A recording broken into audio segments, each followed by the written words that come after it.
Mes vidéos de yoga nu font énormément de vues et je reçois énormément de commentaires et je trouve ça assez intéressant, de voir certaines personnes encore, voir ça à travers, leur masque.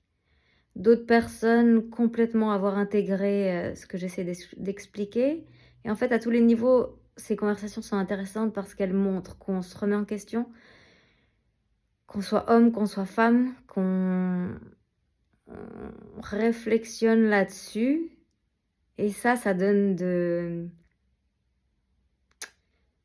l'espoir quant à où on va entre hommes et femmes sur cette planète. Hem, ceux qui ont vu les vidéos, ils savent évidemment que le yoga nu, c'est pas du tout moi qui donne un cours de yoga nu et qui, laisserait se branler tous les abrutis au masculin pas sain de cette planète, sur mes vidéos. Il y en a sans doute plein qui cliquent en voyant le titre et qui sont déçus et j'espère que ça les frustre parce que c'est tellement pathétique et ça va être tellement un niveau d'il y a 50 ans en arrière, qui aurait déjà pas dû exister il y a 50 ans en arrière, sachant que toute personne sort du vagin d'une femme, femme encore oppressée par le patriarcat en 2025 dans des pays libres. J'ose même pas imaginer la situation des femmes dans des pays où elles ont même pas le droit de montrer leurs cheveux ou de conduire une voiture. Il y a beaucoup de réflexions qui restent à faire là-dessus. Il y a beaucoup d'hommes qui participent à l'éveil des consciences chez les hommes et je les remercie parce qu'on a besoin d'eux.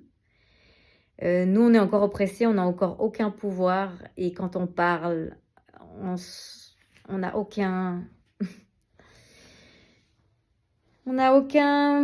considération dans l'inconscient collectif auprès des autres hommes. On est encore vus comme des débiles. Personne ne s'est encore rendu compte chez ces hommes-là qu'on donne la vie, on est Dieu. On crée la vie à l'intérieur de nous, on est Dieu. Et je dis pas ça, mon ego et une certaine prétention. Je dis, c'est un constat que la plupart qui nous oppressent se sont même pas rendus compte qu'ils sortent d'un vagin, qu'ils ont été fabriqués grâce à une ovule qui a décidé de laisser entrer ce spermatozoïde et pas celui-là. C'est le choix de l'ovule, c'est prouvé scientifiquement. Et qu'ensuite, à l'intérieur de notre, utérus, la vie s'est créée. On est Dieu, on crée et on est oppressés comme si on était les dernières des sous-merdes sur cette terre. Enfin bref, pour revenir à l'importance de la nudité dans le sens, oui, se reconnecter complètement à son corps, faire du yoga nu, seul chez soi, cuisiner nu, seul chez soi.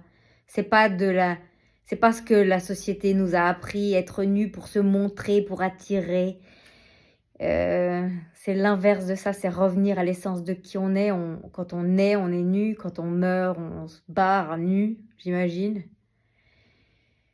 Nu de nos masques, nu de nos croyances limitantes, nu de nos conditionnements, nu de tout ce qu'on a pu nous refourguer pour nous manipuler. Et quand on revient à cette essence et qu'on a conscience, qu'on observe et qu'on a conscience quand notre ego entre en matière et quand notre âme vraiment peut parler, qu'on soit homme ou femme, on revient à la même énergie et on se comprend enfin et on peut enfin avoir des discussions qui sont un peu plus évoluées que de toujours devoir expliquer pourquoi c'est important le féminisme, pourquoi. C'est comme expliquer pourquoi le mot féminisme a été créé, c'est comme expliquer pourquoi le mot raciste a été créé, c'est parce qu'il y a une oppression à quelque part. Le patriarcat, c'est toujours la même chose, qui oppresse tout le monde. Donc quand on fait tomber tous ces masques et qu'on revient à nu, on peut enfin communiquer, on peut enfin se comprendre et on peut enfin admettre la souffrance de l'autre, qu'elle soit dans le masculin ou dans le féminin, parce que rappelons-nous qu'on a tous du féminin sacré et du masculin saint en nous. Et que si ces 2 énergies sont pas équilibrées, on va pouvoir, être dans la création, mais on n'aura jamais, le retour dans le matériel, ou on sera que dans le matériel et on n'aura jamais accès à la création. Donc dès qu'on a les 2, la magie peut opérer. Et enlever les masques, c'est aussi s'en foutre de ce que pensent les autres, s'en foutre de que j'ai pas de maquillage, que je suis dégueulasse, que j'ai une migraine aujourd'hui. S'en foutre de plaire, on n'a plus à plaire. La société nous a forcés à plaire. Les hommes doivent plaire aux femmes avec des muscles et de l'argent, parce que les femmes sont considérées comme impossibles à faire de l'argent ou tellement débiles qu'elles sont attirées que par les muscles des hommes. C'est complètement fou. Ah. Et les femmes doivent plaire en se mettant plein de maquillage et en jamais montrant vraiment qui elles sont. Il faut toujours qu'elles jouent des rôles, parce que sinon, si on joue pas un rôle, eh ben, je pense que c'est dû à l'époque. On jouait pas un rôle de plaire et de se soumettre à tous ces prédateurs. Notre sort, notre sort normal, c'était de se faire violer, abuser, mais au moins, si on faisait semblant de jouer leur jeu, on avait accès à la richesse, à de l'eau, à de la nourriture, à de la richesse, et on n'était pas des putes mises dans des donjons, violées tous les jours. Donc jouer le jeu nous a appris à sauver notre espèce, j'imagine. Bonjour tristesse. Et avoir des hommes qui se rendent compte de ça, d'où on vient dans le passé, entre oppresseurs et oppressés, et la réalité des traumatismes qui ont été ancrés dans la femme et dans l'homme, et de la réalité de qu'est-ce qu'on fait de ça maintenant et comment on peut améliorer les choses. Il y en a pas encore beaucoup qui se posent la question comment on peut améliorer les choses, comment on peut remettre de l'amour dans toute cette souffrance qui a duré des millions d'années. Parce que peut-être qu'en mettant de l'amour du côté des 2 sexes, et déjà à l'intérieur de nous du côté des 2 énergies, on pourrait peut-être commencer à faire bouger les choses. Et malheureusement, les choses, elles bougent par la violence, donc le féminisme est considéré comme quelque chose d'extrémiste, le Black Lives Matters est considéré comme quelque chose d'extrémiste. C'est assez drôle parce qu'en fait, c'est juste une réaction à une oppression. Et évidemment, quand on se rend compte qu'il y a aucune évolution vers l'amour, ben, pour s'en sortir un peu, on doit utiliser la violence pour se faire comprendre. Donc, il y a les féminines qui vont mettre du sang partout. Et ça choque, mais du coup, les consciences s'éveillent un peu. Et c'est triste, mais c'est la seule manière qu'on a de faire évoluer un peu les choses. Et il y a beaucoup d'hommes qui souffrent de ça. Parce que, bah, si je prends l'exemple des femmes qui font beaucoup de développement personnel, qui sont éveillées, elles choisissent d'être célibataires.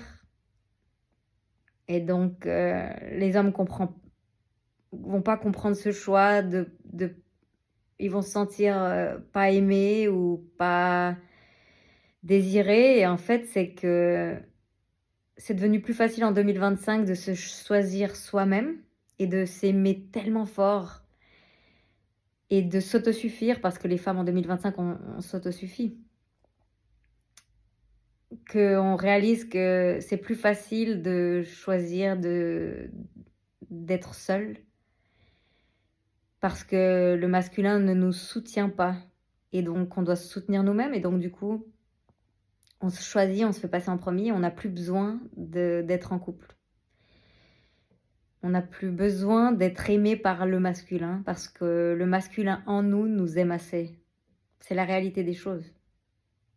Et évidemment, je comprends que beaucoup d'hommes ne comprennent pas ça et qui se sentent inutiles et non aimés, mais c'est la réalité de tant d'années dans notre inconscient, dans notre dans tout ce qui s'est engrangé dans notre DNA depuis la maltraitance du monde médiéval jusqu'à encore pas être considéré en 2025. Et il faut l'entendre ça. Et il faut le digérer des deux côtés pour pouvoir trouver des solutions qui sont tournées vers l'amour. Voilà, bon, j'espère que cette vidéo parle à beaucoup de gens. J'espère que si elles parlent pas et qu'elles vous font réagir, ça va au moins enclencher le mode observation à se poser la question, mais pourquoi pourquoi? Parce que quand on se met à se poser des questions, l'ego il se tait un peu et on accède à des conversations du cœur et ça devient beaucoup plus intéressant, même avec une conversation avec nous-mêmes. Donc voilà. Et il y a aussi beaucoup de... Je suis totalement consciente qu'il y a autant de mal qui est fait du masculin pas sain que du féminin qui a été lobotomisé et qui est devenu pas sain. Mais par contre, je vais finir là-dessus. Je vais jamais blâmer le féminin parce que le féminin, pour sa survie, a dû entrer dans le jeu du masculin et s'est laissé lobotomiser. Et du coup, est rempli de croyances limitantes dues à ce patriarcat qu'il a lobotomisé. Et du coup, quand je vois des femmes dire des absurdités sur le féminisme ou sur on devrait être content d'être... Bref, je vais même pas rentrer là-dedans, mais je vais pas les blâmer elles parce qu'elles ont été lobotomisées et que des années, des milliers d'années de lobotomie, le résultat c'est ça. C'est qu'elles croient qu'elles sont dans leur juste chemin. Elles se rendent pas compte parce qu'elles se sont pas reconnectées à elles-mêmes et elles se rendent pas compte que ce chemin, c'est le chemin à la base, c'était une réaction de femmes pour leur survie. Et que ces croyances-là n'ont absolument plus lieu d'être en nous. Voilà. Je vous kiffe et à bientôt.